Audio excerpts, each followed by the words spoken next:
Brother Zazay, Yes, thank you Mr. very much Leah. for allowing us to conduct this Long time. Yep. Currently, what is your position on the entire audit crisis that exists between you and the current administration? Well, first of all, the Election Commission regrets the level of misinformation and misunderstanding that has characterized this entire audit process, to the extent that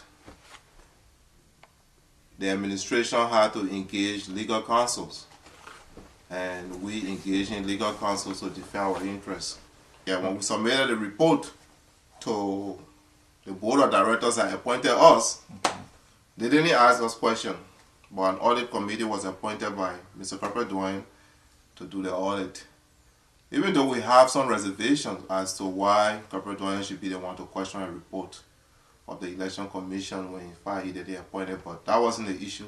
The most important issue here is for us to ensure that transparency existed in our transaction. But the person who was appointed, or who is appointed to serve as auditor, Mr. Gibson Kipo, has in the past done an audit and issued an opinion that was unprofessional. He requested that Mr. Grant accounts for a certain amount, I think $2,000. We need to realize that an investigation conducted by the past board of directors found out that Mr. Gibson Kipo in fact did not do an audit. And so the issue became, how did he arrive at the conclusion that Grant was owing so and so amount? And you and myself know the kind of noise, the misinformation, the insults, and the character assassination that followed as a result of that audit that Mr. Gibson Kipo submitted.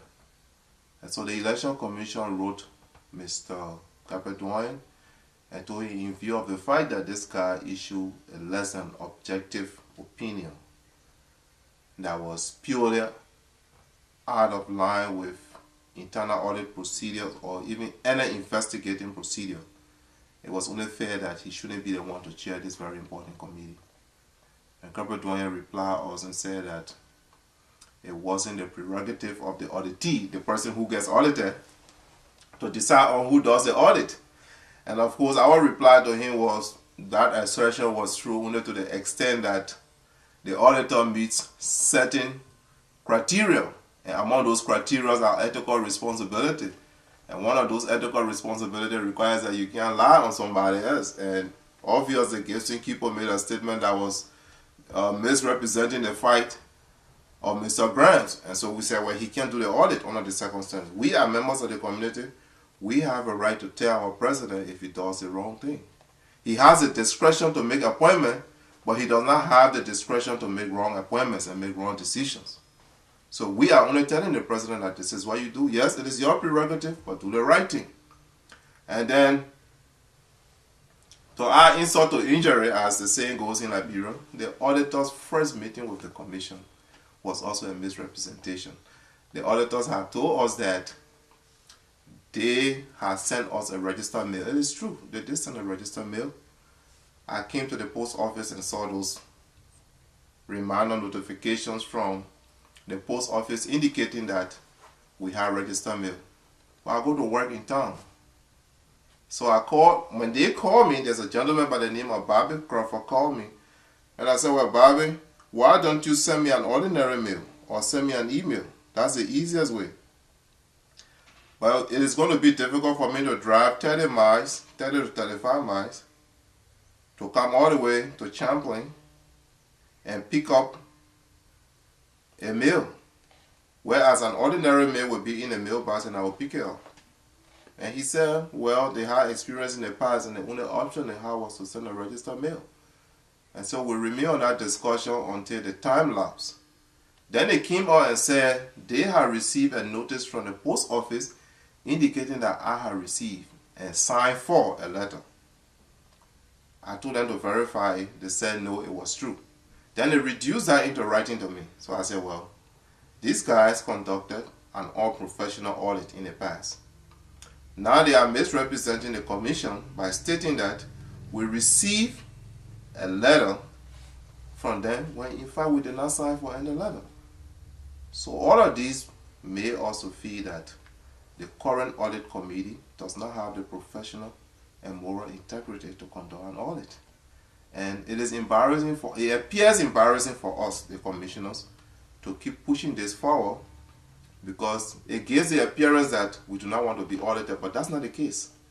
We want to be audited anytime by anyone except this body because they do not have the character to conduct an audit, and we don't even believe that they have the patience to go through the process of investigating this very complex, project that they want to undertake. In the midst of all of this, as chairman for the Elections Commission, what do you recommend that you think will break this deadlock? The position of the commission is that the wrong signal should not be sent to our community. And people who do wrongs, people who are agents of divisions, should not be rewarded by giving them unnecessary glorification like we have in the case of Mr. Kipo, who is appointed as chairman of the audit, and Corporate Ryan refused that he wouldn't change him. And the reason he gave very flimsy. He doesn't want his administration to be seen as weak. And he wants to send a strong signal.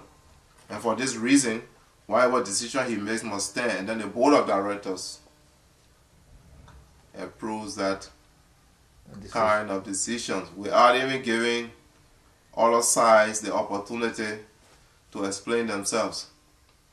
For us, that was very unfortunate. Unfortunate for a community that has evolved from a very, very contentious elections, and a community that needs a lot of healings and unification so that it not only helps itself in the United States but is able to reach out to Liberians. It's very unfortunate for us that we could participate in the process with the hope that we come up with a united government and yet find ourselves in this situation. However, I think the way out is Corporate Dwayne was the one who decided that he wouldn't have a discussion with the Election Commission.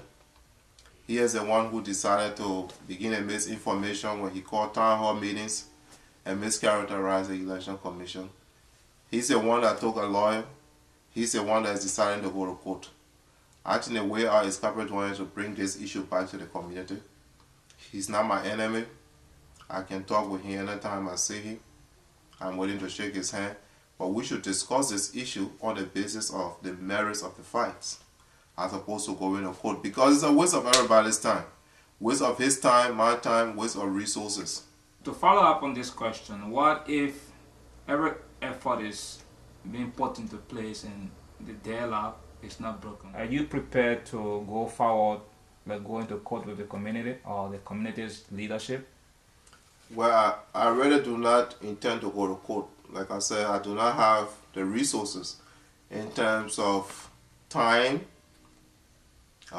material, and I'm probably not emotionally ready for it.